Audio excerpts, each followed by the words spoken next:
Hello students, welcome to Gyan Tripti higher education channel. BSc final year second year के अंदर जो हमारा टॉपिक था स्टैटिक्स के अंदर कैटेनरी के अंदर मैंने कुछ क्वेश्चन आपको लास्ट लेक्चर के अंदर करवा दिए थे। अभी एक दो क्वेश्चन और हम ट्राई करते हैं। एक चीज इंपॉर्टेंट चीज ये है कि आप डायरेक्ट क्वेश्चन वाली वीडियोस मत देखिए करिए। सबसे क्वेश्चन करने से पहले सबसे पहले इसका कॉन्सेप्ट क्लियर करो। जो मैंने फर्स्ट वीडियो इसकी बनाई कैटेनरी, जब तक आप कॉन्सेप्ट क्लियर नहीं करो तब तक आपको एक भी क्वेश्चन समझ में आने वाला नहीं है। मैं यहाँ पे रिलेशनशिप करा रही हूँ, अगर आपको रिलेशनशिप पता ही नहीं है कि रिलेशनशिप निकले कैसे है क्या, तब तक आप क्वेश्चन नहीं कर पाओगे। तो जरूरी ये है कि अगर आप क्वेश्चन सीरीज देखते जा रहे हो, ठीक है, सेकंड या थर्ड वीडियो जो भी, उससे पहले आप इसकी फर्स्ट वीडियो देखिए। जब तक आप कॉन्सेप्ट ही नहीं क्लियर करोगे कि टॉपिक क्या चल रहा है, आपको क्वेश्चन कैसे समझ में आ सकते हैं। तो कमेंट्स आ रहे हैं मेरे पास कि आप क्वेश्चन समझ में नहीं आए, तो क्वेश्चन तब तक समझ में नहीं आएंगे जब तक आप लास्ट वीडियो नहीं देखोगे। तभी अगर आपको कॉन्सेप्ट क्लियर नहीं है तब आप मुझसे पूछे, मैं कॉन्सेप्ट क्लियर करवाऊंगी आपको। तो प्लीज आप कॉन्सेप्ट क्लियर करो सबसे पहले, फिर क्वेश्चन सीरीज पे जाओ और बुक्स रखो साथ में कि बुक्स के अंदर आपको जो भी क्वेश्चन दे रखा है उसके जैसा क्वेश्चन ट्राई करके देखो, तभी आपको कॉन्सेप्ट क्लियर होने वाला, वरना आप कर ही नहीं सकते बिना कॉन्सेप्ट के। तो अभी मैं दो तीन क्वेश्चन आज और लेने वाली हूँ, जो मैं लास्ट सीरीज के अंदर भी मैंने क्वेश्चन ही करवाए थे, आज भी मैं क्वेश्चन करवा रही हूँ ताकि आपको कॉन्सेप्ट एकदम कैटेनरी का क्लियर हो जाए। ठीक है, तो क्वेश्चन में चलते हैं। क्वेश्चन में बोल रहा है एक भारी एक समान जंजीर, क्वेश्चन लिख रही हूं मैं यहां पर,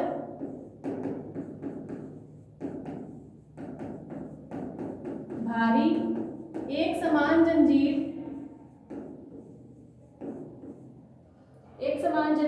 ए बी गुरुत्वाकर्षण के अधीन लटकी है।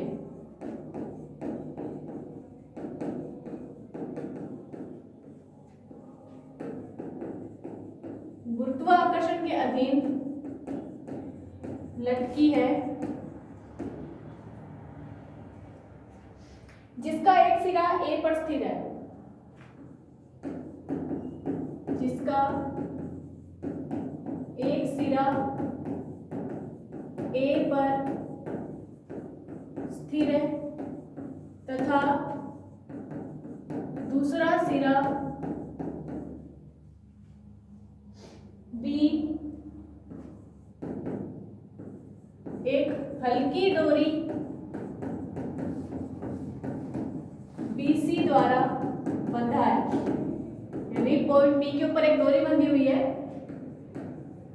और जो C है, बिंदु C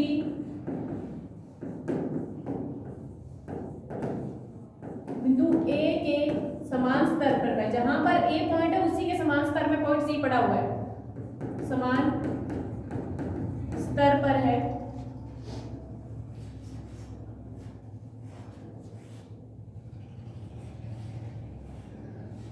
जंजीर तथा डोरी की लंबाई इस प्रकार है कि जंजीर के सिरे ए तथा बी क्षैतिज से क्रमशः 60 और 30 का कोण बनाते हैं। तो हम लिख देंगे कि जंजीर सिरे ए तथा बी क्षैतिज के साथ क्रमशः 60 और 30 का कोण बनाते हैं।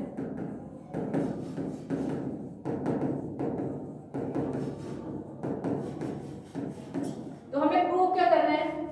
प्रूव करना है डोरी और जंजीर की लंबाइयों का अनुपात।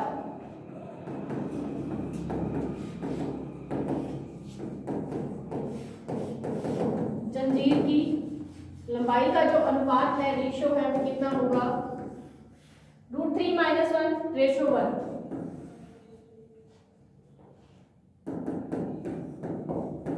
ये होगा, ये हमें प्रूव करना है। तो ये क्वेश्चन मैंने मतलब शॉर्ट में लिख दिया है। ठीक है, अब मैंने आपको क्या बताया था कि क्वेश्चन करने से पहले आप इसका डायग्राम बनाओ कि डायग्राम क्या है इसका। ठीक है, उसके बाद हम इसके फॉर्मूलाज और रिलेशनशिप जो इसमें यूज होते हैं उसमें चलते हैं। तो हम इसके सॉल्यूशन में जब चलते हैं तो सबसे पहले मैंने कहा डायग्राम बनाना। डायग्राम क्या बोल रहा है इसका कि आपको क्या लेनी है, एक भारी एक समान जंजीर जो ए बी लेनी है, जो गुरुत्वाकर्षण के अधीन लटकी हुई है। ठीक है, अब जंजीर लटक रही है, इसका मतलब कैटेनरी की फॉर्म में है।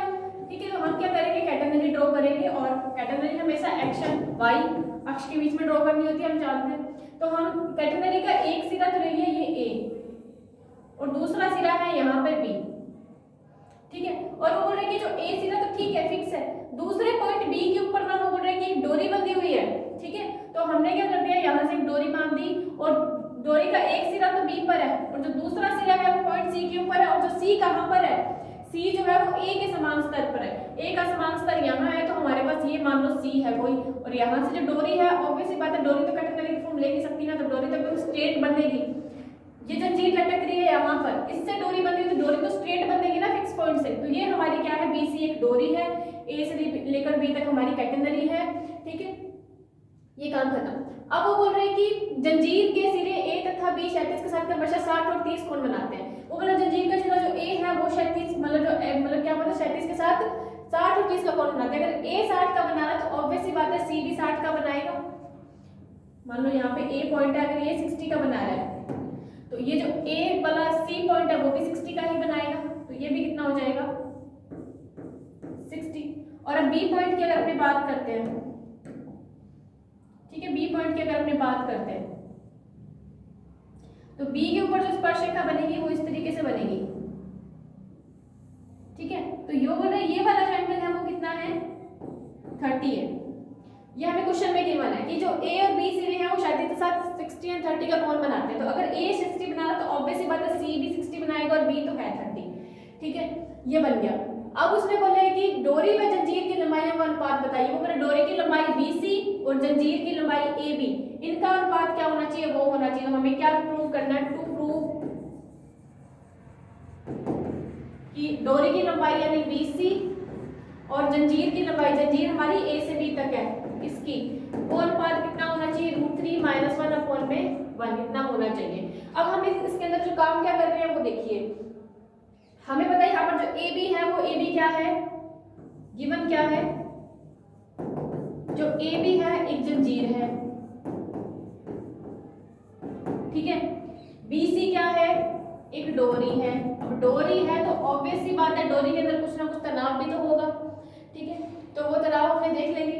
अब BC एक डोरी है, AB एक जंजीर है, ये चीज हो गया है, ये चीजें हमें गिवन थी। एंगल हमने बता दिया कि एंगल ये है, ठीक है। अब हमने क्या कर दिया, ये जो इसका पॉइंट है ये इसका निम्नतम बिंदु है, ठीक है, इस निम्नतम बिंदु को मैंने नाम दे दिया क्या, D, ठीक है। निम्नतम बिंदु आपको पता होगा, इसके निर्देशांक क्या होते हैं हमारे पास 0,C होती है इसके निर्देशक, और यहाँ से यहाँ तक डिस्टेंस हमारी स्मॉल सी होती है, निम्नतम बिंदु की। तो मैंने मान लिया कि माना A से D तक जो लेंथ है वो कितनी है, S1 है, और D से B तक जो लेंथ है वो S2 है। मतलब चाप की लंबाई होती है एक तरीके से कि A से D तक जो चाप है वो S1 है, और D से B तक जो चाप है वो क्या है, S2 है, और B से C तक मेरी क्या है, डोरी है, ठीक है। और मैंने इनके समान स्तरों को ऐसे ज्वाइन कर दिया ताकि मेरे को समान स्तर इक्वल मिल जाए, ये, ठीक है। अब ये है, अब मुझे क्या चाहिए इसके अंदर,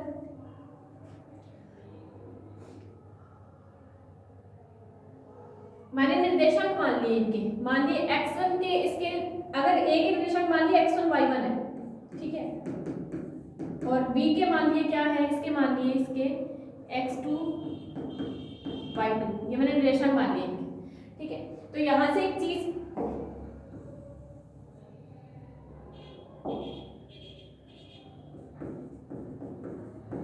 x2 y2 मैंने इसके निर्देशांक मान लिए।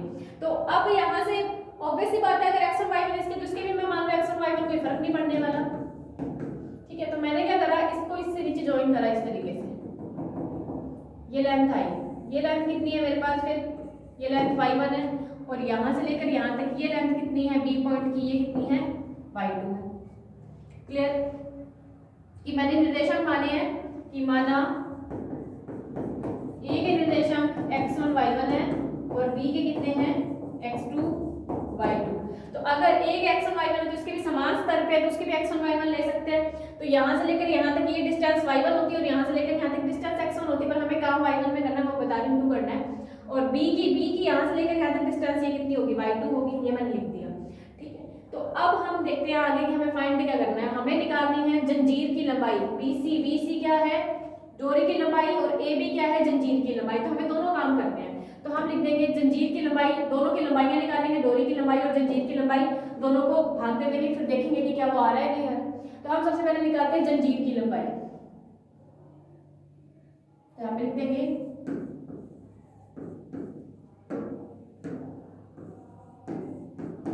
जंजीर की लंबाई, देखो कहाँ से कहाँ तक है, जंजीर हमारी A से B तक है, तो जंजीर की लंबाई कितनी हो जाएगी, AB कितनी हो जाएगी टोटल, A से B तक S1 है और यहाँ से लेकर यहाँ तक S2, तो S1 प्लस S2।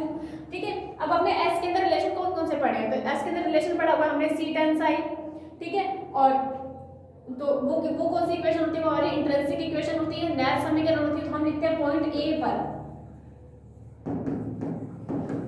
ए पर नैच समीकरण से, नैच समीकरण s is equal to c tan psi होता है और यहाँ पे s की वैल्यू s1 है, तो s1 is equal to c tan psi. तो a पर एंगल कितना है 60, तो सी टेन 60, तो s1 की वैल्यू कितनी आ जाएगी, सी टेन 60 की वैल्यू कितनी होती है √3, ठीक है। अब हमें निकालना पॉइंट बी पर, ठीक है। तो 8 पॉइंट बी, ठीक है। यहां से s2 is equal to c tan psi, इस बार b के ऊपर कितना एंगल है 30, तो यहाँ पर लिख देंगे 30, तो यह जगह c/3, इसकी वैल्यू 1/3 होती है। तो यहाँ से s1 आ गया, s2 आ गया, तो हम वैल्यू जंजीर की लंबाई निकाल लेंगे यहाँ से। तो यहाँ से then ab is equal to कितनी हो जाएगी, s1 plus s2, s1 plus s2, s1 है c√3 प्लस s2 है c/√3। इसको जब सॉल्व करेंगे √3 नीचे ले लेते हैं हम एलसीएम पे, ठीक है। तो ये बन जाएगा 3c प्लस c/√3 यानी 4c/√3। तो ए बी की वैल्यू कितनी आ गई हमारे पास, जो जंजीर की लंबाई है 4c/√3। अब हमें निकालनी है डोरी की लंबाई, अब हमें क्या निकालनी है, डोरी की लंबाई। डोरी की लंबाई देखो कहां से कहां तक है, डायग्राम में देखो, डोरी की लंबाई बी से सी तक, ये मैं लिख देती हूँ अगर नहीं क्लियर हो रहा आपको। ये चेन थी हमारी जंजीर और ये हमारी क्या है डोरी, ठीक है, बीसी डोरी है। तो अब बीसी निकालनी, तो बीसी कैसे निकल सकती है, अब इसका तो कोई है ही नहीं डायरेक्ट, तो मैंने क्या करा, बी से मैंने इसके ऊपर एक लंब डाल दिया इस तरीके से, ठीक है, ये लंब डाल दिया। अब मेरे को बीसी निकालनी, इसको मैं नाम दे देती हूँ ई, ठीक है। बीसी निकालनी तो बीईसी ट्रायंगल के अंदर मेरे को बीसी निकालना है, तो बीसी के लिए रिलेशन क्या हो सकता है, ये 90 है, ठीक है। इसका मतलब बीसी कर्ण है, बीसी निकालने तो कर्ण बटा में आधार का रिलेशन ले लेते हैं अपन, ठीक है। तो आधार का रिलेशन किस में होता है, आधार बटा में कर्ण सेक का होता है, तो हम लिखेंगे सेक थीटा। अब इस थीटा की वैल्यू कितनी आएगी वो देखो, हमें थीटा निकालना है, तो सेक थीटा कैसे हो सकता है,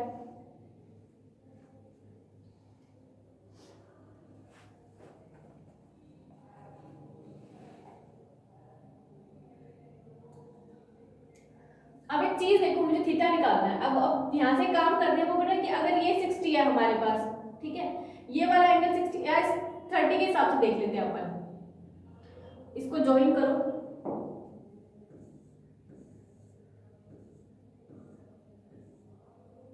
हम क्या करते हैं यहाँ से इसके ऊपर इस तरीके से इसको ज्वाइन कर देते हैं ताकि थोड़ा और क्लियर हो जाए।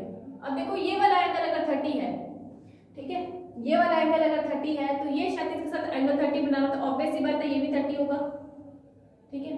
तो ये ऑब्वियस सी बात है कितना हो जाएगा, पूरा का पूरा एंगल 30 मिल जाएगा। तो अगर ये 30 हो जाएगा तो फिर ये कितना मिल जाएगा, मतलब ये वाला एंगल कितना हो जाएगा 30, और ये फिर कितना हो जाएगा, ये पूरा 90 है, अगर ये 30 है तो ऑब्वियस सी बात है ये अंदर वाला कितना हो जाएगा 60 हो जाएगा।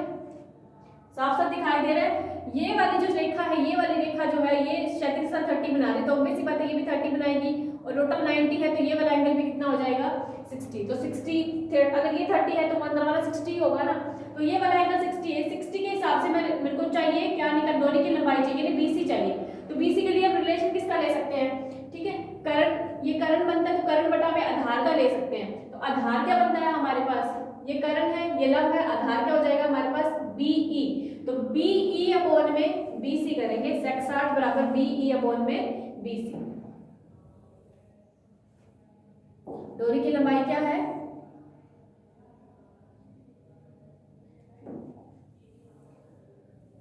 डोरी की लंबाई है बीसी, ठीक है। तो बीसी चाहिए तो बीसी अपॉन में बीई करना है। तो इन ट्रायंगल बीईसी, यहाँ से सेक 60 का रिलेशन ले लें, सेक थीटा बराबर आधार बटा में कर्ण होता है, तो आधार कितना बन रहा है इसका, ये लंब है, ये कर्ण है, आधार कितना है बीई, तो बीई अपॉन में कर्ण बीसी, तो बीई अपॉन में बीसी।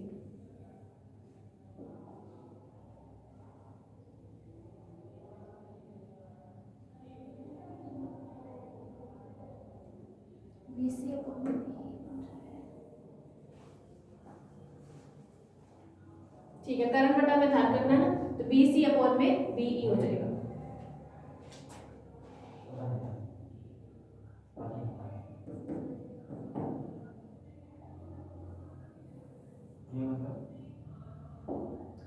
ठीक है, तो यहां से हो जाएगा बी सी अपॉन में बी ई, तो B C is equal to कितना बन गया, बी ई सेक 60। ठीक है, सेक 60 की वैल्यू कितनी होती है, इसमें हम देखते हैं कि अगर कोस 60 की वैल्यू हमारे पास होती है 1/2, तो इसकी कितनी हो जाएगी, सेक 60 की वैल्यू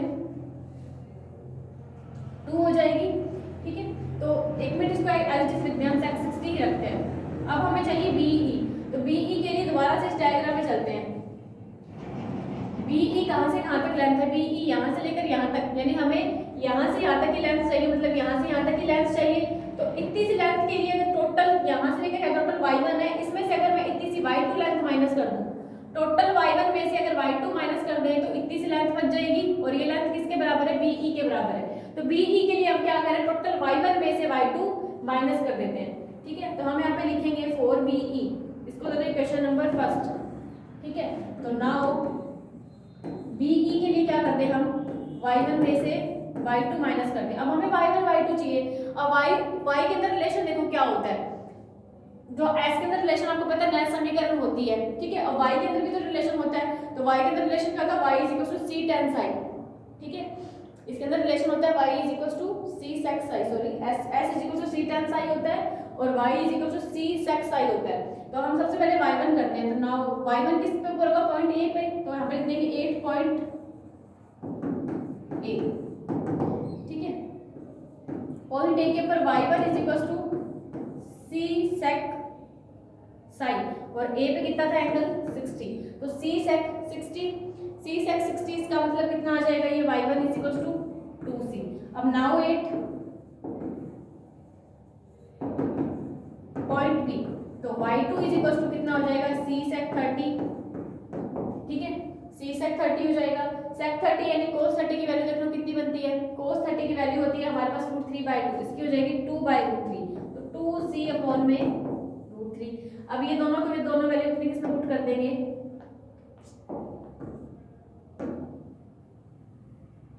BE में, तो BE कितनी हो जाएगी, BE 2c minus 2c upon में √3। ठीक है, 2c कॉमन ले लो, अंदर बनेगा 1 माइनस 1 अपॉन में √3, तो 2c √3 माइनस 1 अपॉन में √3 ये बन गया। एक बार इसको यहीं पे छोड़ देते हैं। ठीक है, अब BE आ गया। अब ये वैल्यू पुट कर देते हैं हम इक्वेशन नंबर फर्स्ट में, तो बाय इक्वेशन फर्स्ट है BC BE sec 60, तो BC BE sec 60 की वैल्यू 2, तो BE की वैल्यू कितनी निकली है हमारे पास, 2c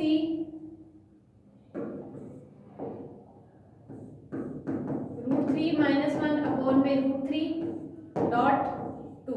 ठीक है, इसको सॉल्व करेंगे तो BE की वैल्यू BC की वैल्यू कितनी आ जाएगी, 4c √3 माइनस 1 अपॉन में √3, ये आ जाएगा। ठीक है, अभी BC की वैल्यू आई है, तो BC आ गया, AB निकल चुका है, तो हमें क्या निकालना है, इसका रेशो निकालना है। यहाँ पे लिख देंगे रेशो। देखो क्वेश्चन के अंदर किस किस का पूछा है हमें, जो हमें क्वेश्चन है किस चीज का, किससे किसका रेशो पूछा है, तो वही सबसे पहले ऊपर लिखना है। हमें लिखना है BC अपॉन में AB, तो BC अपॉन में AB करेंगे हम, ये डोरी अपॉन में जंजीर है, तो नाउ BC अपॉन में AB, BC कितना निकला है, 4c √3 माइनस 1 अपॉन में √3, और AB देखो जंजीर की लंबाई कितनी निकली थी, 4c अपॉन में √3 निकली थी, तो हम इसकी जगह पर क्या लिख देंगे, 4c अपॉन में √3 से √3 कैंसिल, 4c से 4c कैंसिल, इधर बचा सिर्फ √3 माइनस 1 अपॉन में 1, तो BC और AB का यानी डोरी और जंजीर का जो अनुपात कितना आ गया, √3 माइनस 1 अपॉन में 1, यानी ये इनका रेशियो है, हेंस प्रूव्ड। तो समझ में आया होगा आपको किस तरीके से मैंने किया है। जरूरी नहीं है कि आपको पहले से सारी चीजें निकाल के रख लेनी है, क्वेश्चन के हिसाब से भी आपको जो चीज पूछा है वैसे वैसे निकालते रहा करो। सबसे पहले हमें प्रूव करना था, वो देखा हमने, फिर हमें BC और AB चाहिए, तो फिर हमने देखा कि BC कहाँ से आ सकता है। ठीक है, BC ऑब्वियसली बात है इस ट्रायंगल के से आ सकता था, हमने तो ट्रायंगल बनाने के लिए BE लंब डाला था क्षैतिज पर AC पर, ठीक है। लंब डालकर हमने ये एंगल फाइंड कर लिया, अगर ये 30 तो ऑब्वियसली बात है वो भी 30 और अंदर वाला 90 के हिसाब से 60 बच जाएगा, ठीक है। वो ट्रायंगल ले लिए, फिर हमें BC चाहिए तो BC के हिसाब से तो आप खुद भी कोई भी एंगल ले सकते हो, साइड कोस tan जो भी आपका बनता है उसके हिसाब से। अब इस एंगल के हिसाब से मेरा सेट का रिलेशन सही बैठ रहा था कि कर्ण बटा में आधार, कर्ण हमारा BC और आधार कितना था इसमें BE था, तो उस हिसाब से सेट बैठ गया। फिर हमें AB चाहिए तो AB तो बहुत इजीली निकली है इन दोनों का सम करके S1 और S2 का, और S1 में एक ही रिलेशन होता है S equal to C tan psi जो कि नैश समीकरण होती है, तो उस नैश समीकरण से दोनों इक्वेशन आ गई, दोनों को भाग दे के ले लिया और वो प्रूव हो गया, ठीक है। तो इस तरीके से होते हैं ये क्वेश्चंस, बहुत इंपॉर्टेंट क्वेश्चन है, काफी बार एग्जाम से पूछा गया है, ठीक है। अभी नेक्स्ट एक और क्वेश्चन लेते हैं, फिर हम इस सीरीज को खत्म करते हैं जो भी हमारी क्वेश्चन सीरीज चल रही है, और वो भी जो क्वेश्चन करने जा रहे हैं नेक्स्ट वो बहुत ही इंपॉर्टेंट क्वेश्चन है, ठीक है, काफी बार एग्जाम से पूछा गया है। तो क्वेश्चन है हमारा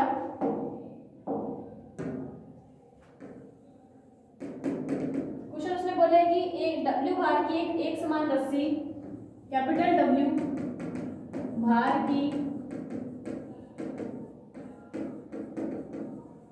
एक समान रस्सी समान स्तर के दो बिंदुओं में मध्य लटकी है, समान स्तर के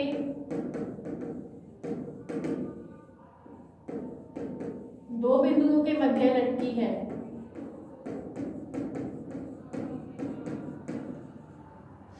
दो बिंदुओं के मध्य लटकी है जिसके निम्नतम बिंदु पर एक भार W डैश है। डायरेक्ट लिखते हैं हम इसके कि जिसके निम्नतम बिंदु पर भार कितना है W डैश है,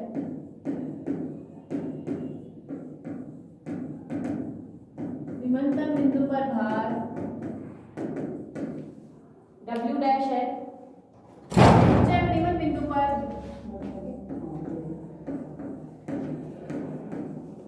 उच्च व निम्न बिंदु पर स्पर्श रेखाएं क्षैतिज के साथ झुकाव, स्पर्श रेखाओं का क्षैतिज के साथ झुकाव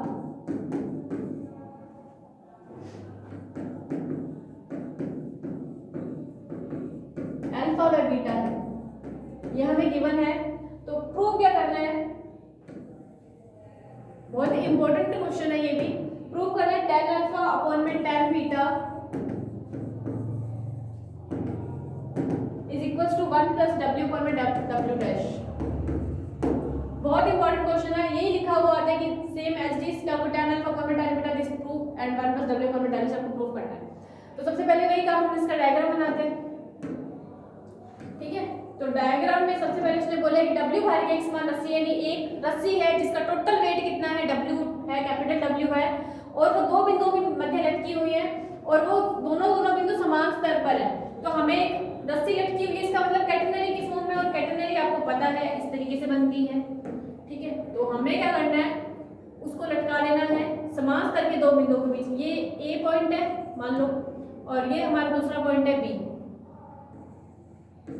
ये दोनों समान स्तर पर है, इन दोनों के बीच में एक रस्सी लटकी हुई है ये, और इस रस्सी का टोटल भार कितना है, कैपिटल W है, और इसके निम्नतम बिंदु पर भार W डैश है। अब इसका निम्नतम बिंदु यही होगा, इस निम्नतम बिंदु को हमने नाम दे दिया P।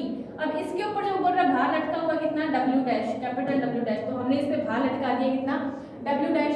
अब वो बोल रहे हैं उच्च एवं निम्न बिंदु पर स्पर्श रेखाओं का, यानी उच्च बिंदु पर स्पर्श रेखा कितना एंगल बनाती है अल्फा, और निम्न बिंदु वाली जो स्पर्श रेखा है वो कितना बनाती है बीटा। अब ये दोनों उच्च बिंदु हैं A और B, तो दोनों में से किसी को भी ले लो। तो मैंने ले लिया ये A पॉइंट, तो मैंने A पॉइंट लिया है, इस पे बनाइए, सॉरी B पॉइंट है ये वाला, तो इस पे मैंने स्पर्श रेखा ड्रॉ करना चाह रही हूँ, ठीक है। स्पर्श रेखा ड्रॉ करूंगी इस पे ऐसे, वो कर रहा है उच्च बिंदु वाली स्पर्श रेखा वो तो इसके साथ अल्फा एंगल बनाती है, ठीक है। और जो ये निम्न बिंदु वाली स्पर्श रेखा है, इसको निम्न बिंदु वाली स्पर्श रेखा को इस तरीके से ड्रॉ करेंगे हम, ताकि स्पर्श रेखा बहुत इजीली बन जाए हमारे पास, ठीक है। ये निम्नतम बिंदु वाली स्पर्श रेखा है वो कितना एंगल बनाती है इस पे बीटा। ये थोड़ा स्पर्श रेखा थोड़ा सही से ड्रॉ कर लेना, यहाँ से राउंड करके करेंगे तो बहुत इजीली स्पर्श रेखा ड्रॉ होती है। तो निम्नतम बिंदु पे जो स्पर्श रेखा है वो बीटा एंगल बनाती है, और उच्च बिंदु पर स्पर्श रेखा कितना एंगल बनाती है, अल्फा बनाती है। इतना काम खत्म। अब हम क्या करते हैं इसमें,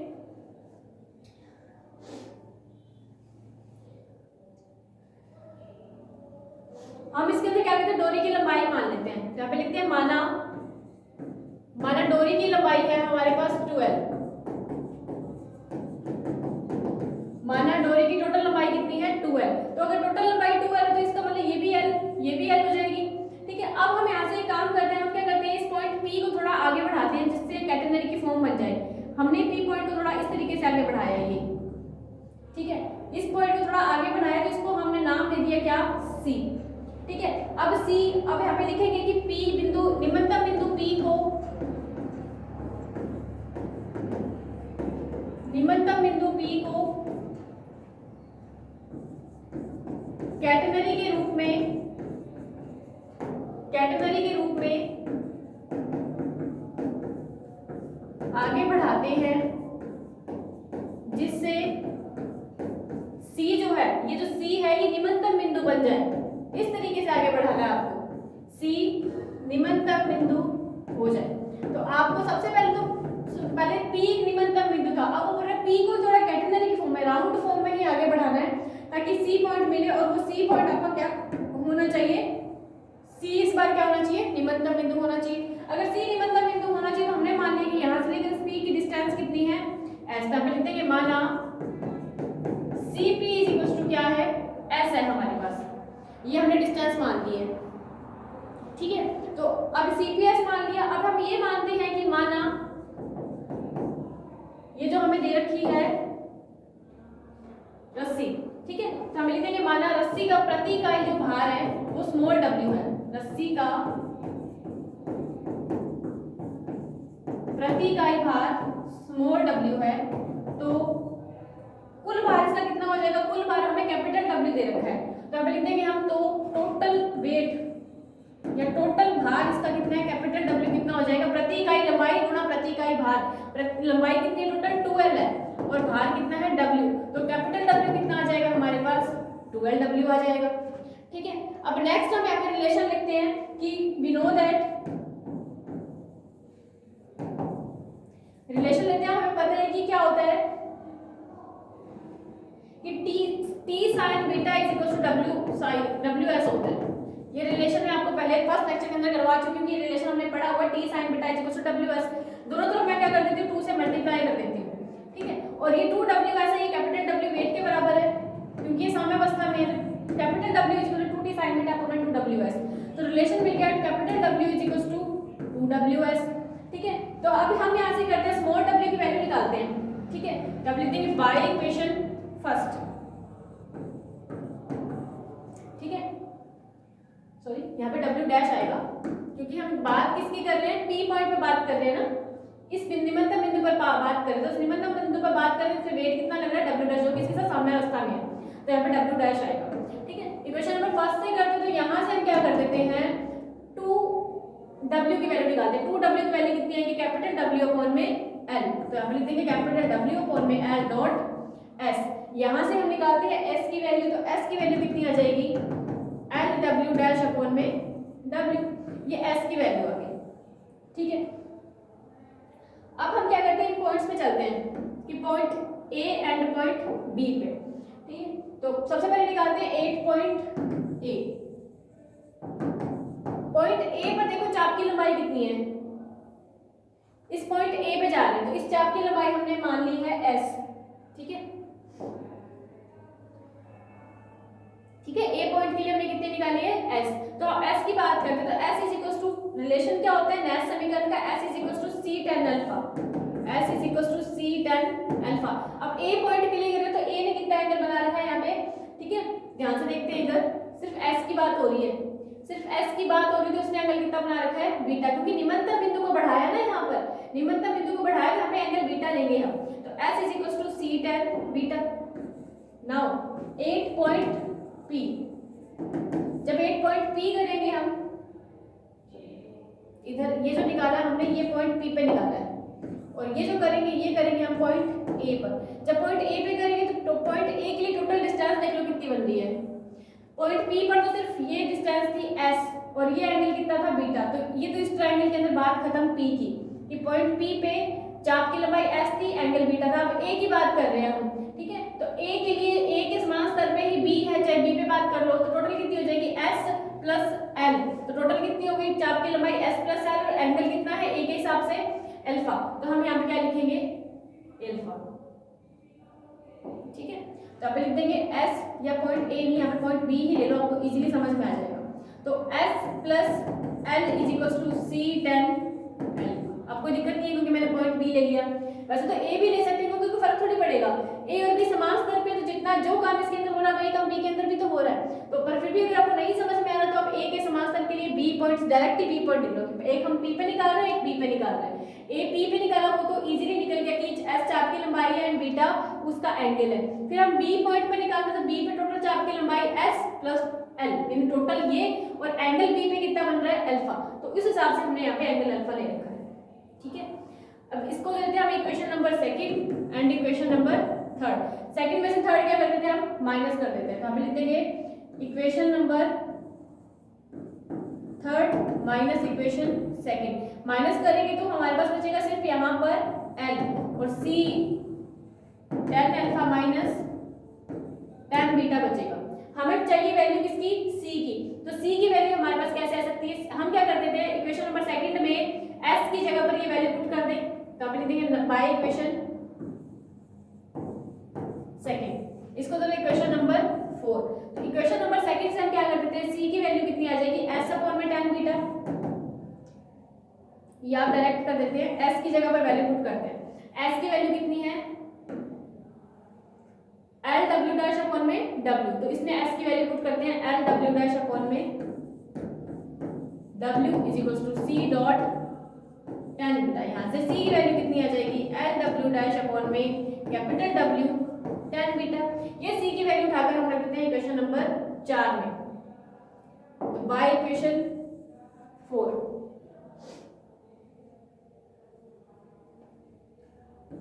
बाय इक्वेशन 4 यहाँ से L is equal to L W dash upon में W tan beta and bracket में आएगा tan alpha minus tan beta. ठीक है, ये आ गया। अब हम क्या करते हैं इसको पूरा सॉल्व करते हैं, जब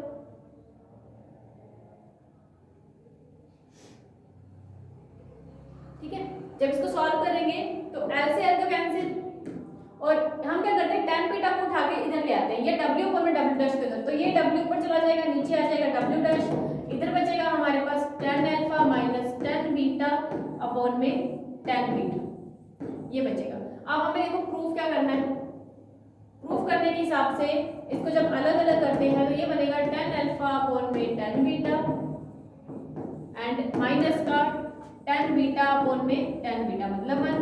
तो इसको और अच्छे से लिखेंगे जब W अपॉन में W dash is equal to tan alpha upon में